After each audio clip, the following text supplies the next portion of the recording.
মহিষ গ্রামে সিরাজ বসবাস করত। সে পুতুল নিয়ে সারাদিন হাঁটতে হাঁটতে একটি গাছের তলায় বসে আসলো। সারাদিন রোদে পুড়ে খেলনা বেচেও একটা কড়াই কেনার টাকা জোগাড় করতে পারলাম না। এই মুখ নিয়ে বউয়ের কাছে কি করে যাই? সত্যি, এই জীবন থাকার চেয়ে না থাকাই ভালো। এই কথা বলে সিরাজ উঠে যায় বাড়ির দিকে রওনা দেয়। রাস্তায় দেখে একটি বুড়ি লোক খড়াই নিয়ে গাছের তলায় বসে আছে।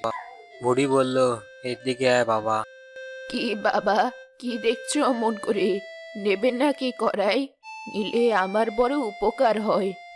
না বুড়িমা, কড়াই যদিও আমার খুব দরকার, তবে আমার কাছে পয়সা নেই। সে কি বাবা, পয়সা ছাড়া তো কড়াই কেনা যাবে না।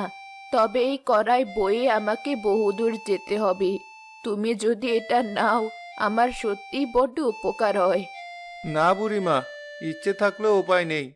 তা তোমার মাথায় যে ঝুড়িটা দেখছি, ওতে কি আছে? ও, এই ঝুড়িতে? এখানে তো অনেক খেলনা আছে। বেশ, তাহলে তো হয়েই গেল।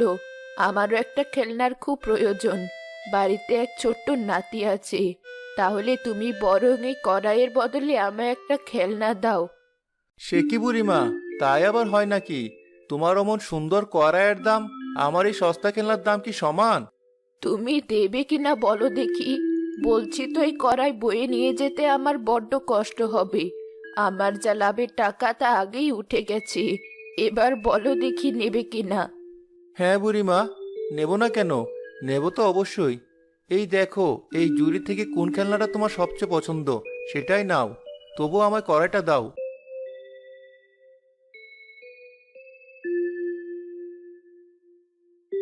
এই তো, এই খেলনাটা ভারী সুন্দর। সারাদিন রোদে পুড়ে তুমি অনেক কষ্ট করেছো। এই খেলনাটা আমি রাখছি। তার বদলে তুমি কড়াইটা নিয়ে যাও। এতে যা ইচ্ছা তাই করে খেও। সে আর সম্ভব নাকি বুড়িমা? জিনিসের যা দাম, আমার মতো গরিব যা ইচ্ছা তা খাবে কি করে? হা হা হা হা। একবার চেষ্টা করেই দেখো। আমারই কড়াই কিন্তু যে সে কড়াই না। একবার তাকে শুধু বলো তুমি কে খেতে চাও, সে তোমাকে তাই দেবে। এই কথা বলে বুড়ি চলে গেল। সিরাজ অবাক হয়ে গেল। আশ্চর্য! বুড়িমা এ কেমন কথা বলল? কিছুই তো বুঝতে পারলাম না। যাকগে, কড়াইটা নিয়ে বরং বাড়ি ফিরে যাই। এই কথা বলে সিরাজ কড়াই নিয়ে বাড়ির দিকে রওনা দিল। কই গিন্নি, কোথায় গেলে? দেখো তোমার জন্য কি এনেছি। আরে, তুমি এত তাড়াতাড়ি ফিরে এলে যে? আরে তো হাকডাক কিসের? আগে দেখোই না কি এনেছি। এ কি, এত সুন্দর কড়াই কোথায় পেলে? নিশ্চয়ই অনেক টাকা লেগেছে। আমি কড়াই আনতে বলেছিলাম বলে এত বড় আর এত সুন্দর কড়াই আনবে? শুধু শুধু এতগুলো টাকা খরচ করলে। আগে শোনোই না কি হয়েছে।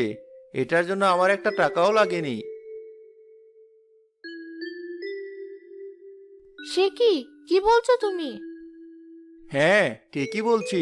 এর বিনিময়ে এক বুড়িমাকে একটা সস্তা খেলনা দিতে হয়েছে। যাও তো দেখি, এবার এটাতে ভালো কিছু রান্না করে আনো। কিন্তু ঘরে তো তেমন কিছুই নেই। এখন তোমায় কি রান্না করে খাওয়াবো? সত্যি, এই অভাবের সংসারে এক মুহূর্তও খুশি থাকার উপায় নেই। বুড়িমা যা বলছিল তা যদি সত্য হতো, তাহলে তো যখন যা ইচ্ছা তাই খেতে পারতাম। কেন, বুড়িমা কি বলেছেন?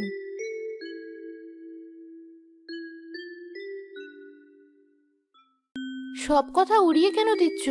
বুড়িমা যখন বলেছে, একবার চেষ্টা করে দেখতে ক্ষতি কি? চলো দেখি চুলার কাছে। সিরাজ তার বউকে নিয়ে রান্না করে চলে যায়। দেখি কড়াই জাদুর কিনা। করে দাও তবে মাংস রান্না। আরে আরে, এই আমি কি দেখছি? তার মানে বুড়িমা যা বলেছেন তা সব সত্যি? তাই তো দেখছি। এবার তার মানে আমাদের যা খেতে ইচ্ছে করবে তাই খেতে পারবো। হ্যাঁ গিন্নি, তাই তো মনে হচ্ছে। তাহলে তো আমাদের আর অভাব থাকবে না। সবই তোমার পরিশ্রম আর সততার পুরস্কার। চলো, তোমায় গরম গরম মাংস আর ভাত বেড়ে দিই। সিরাজ ভাত খেতে থাকলো। খাওয়ার পর বলে, কি স্বাদ! আহা, কি স্বাদ! মাংস তো নয়, যেন অমৃত। ঠিক বলেছ। জাদুর কড়াইয়ে রান্নার যেন কোনো তুলনা নেই। তা যা বলেছ গিন্নি। তাহলে আজ রাতে কিন্তু আমার গরম গরম পোলাও চাই। তাই হবে। এবার যা খাচ্ছ মন দিয়ে খাও। সেই রাতে সিরাজের বউ সিরাজের কথা শুনে সে পোলাও রান্না করলো। সেই পাশের বাড়ি গ্রান চলে গেল। আরে, এত সুন্দর পোলাওয়ের ঘ্রাণ আসছে কোথা থেকে?